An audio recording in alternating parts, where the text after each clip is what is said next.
Welcome to the Peak Revival podcast. My name is Vesna, and today we're going to talk about, are the symptoms you're experiencing perimenopause or is it something else? I have a lot of clients, a lot of friends in their mid to late 30s telling me I'm going through perimenopause. It could be perimenopausal symptoms or it could be due to other imbalances, which I want to talk about in this episode. So whether it's due to, yes, you are in perimenopause or you're not sure, this episode applies to all because we're going to cover each of those areas. The normal gauge of when you're going to go through menopause, I mean, this is not a very hard scientific rule, okay, but generally what we look at as a gauge is when did your mother go through menopause?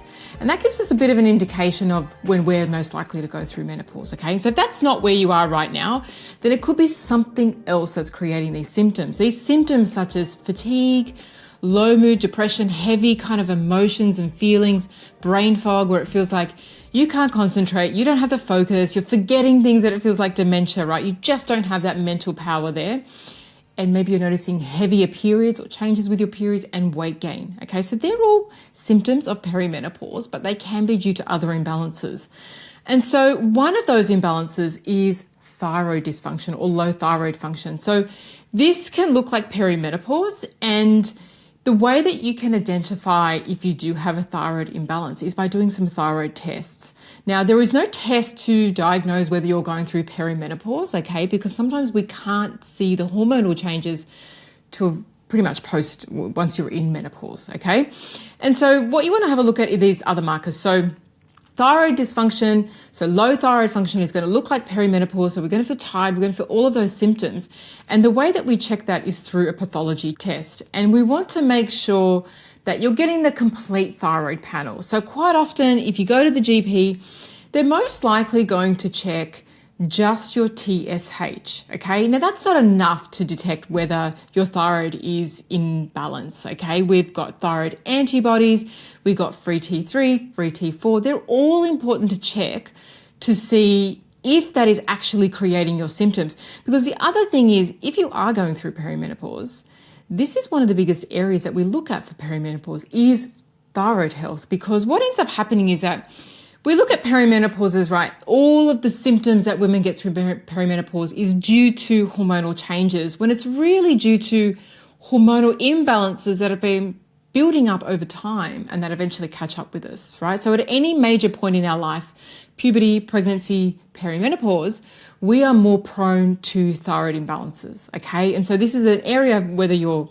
don't think you're in perimenopause or you are, has to be looked at. And the first step is to do the appropriate pathology checks. Now, I did an episode on this in episode 6 where I talked about looking at what pathology tests you need and what markers they should include and what range they should be in.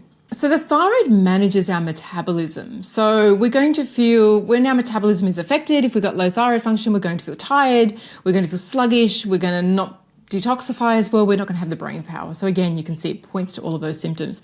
Now, if you're finding that you don't have time to see your doctor to get these tests done, or you feel like it might be an awkward conversation because you know you're most likely not going to get all the tests that you want to get done, you can order them yourself online. Again, I talked about that in the podcast. So in episode 6, if you want to go back after this one and listen to that, because I think it is really important to have your markers, to know where you stand, to know where the imbalance is, because otherwise you could be treating imbalances that don't exist, right? You could be looking and focusing on other areas, which is not the right area to focus on. So first area, like I said, is the thyroid, checking thyroid function. Number 2 is stress or the HPA Axis system. So if you've been through a period of high stress, again, these symptoms mimic perimenopause.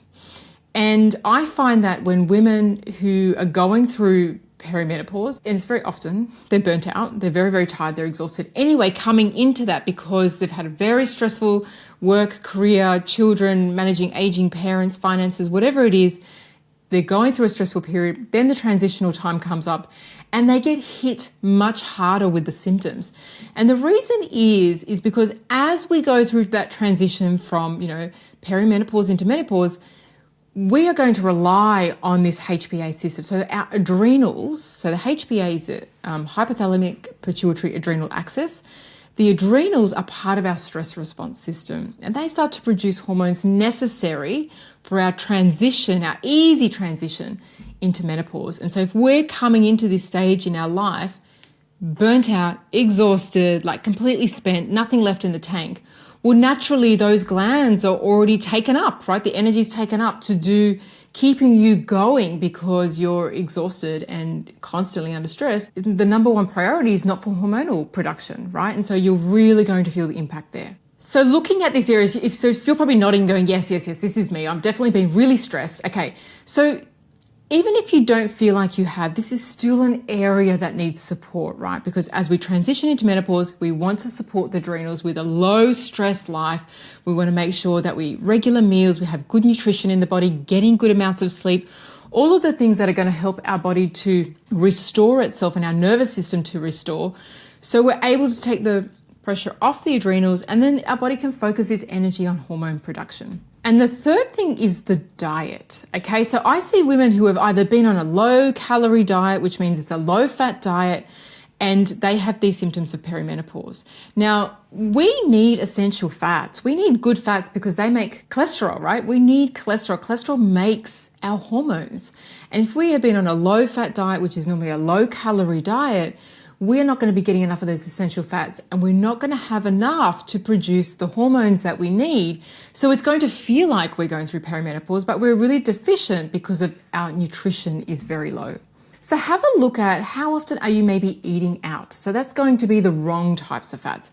How often are you having good fats like, your avocados, your olive oil, even your animal protein gives you a good source of fat to produce your hormones as well, even though it's saturated fats. So those three areas are the same areas I would look at treating or supporting during perimenopause. The only other system I'd add in there is gut function, because during perimenopause, you can have a lot of the symptoms like mood changes, depression, teariness, hot flushes, night sweats, which can be coming from too much histamine in the body, which is all coming from gut function. So we need to support the gut as well through perimenopause.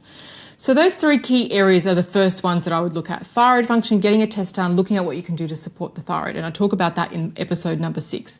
Second thing is supporting your stress response system, the HPA Axis. So if you've been through a period of high stress, supporting that, or if you feel like you actually are going through perimenopause, this is the age, right? Then you still need to support that system. And again, it's really looking at reducing the amount of stress on your body. I was talking to someone the other day and she said, look, my lifestyle, I'm in perimenopause, but my life is hectic. I'm going through a divorce. I've got all these financial issues. I've got court cases and whatnot. And the thing is, we don't need our life to be stress-free completely in order for our bodies to recover, okay? And it's unlikely that will ever be, maybe in retirement one day, but what we want to do is reduce as much stress from the body as we possibly can. And so if we can reduce the stress on our biochemistry with poor food choices, deficiencies, imbalances in our thyroid, not eating regularly, not having enough protein, not having enough essential fats, bringing that back into balance and eating correctly will reduce the stress hormones in the body, even though your life is busy and hectic, okay? And that's where you really have to look. And the third thing is making sure that you're getting essential fats. Get off any major weight loss regimes that you're doing that are really, really restrictive, that are cutting out essential fats from your diet, because they're not going to allow you to produce the hormones that you need.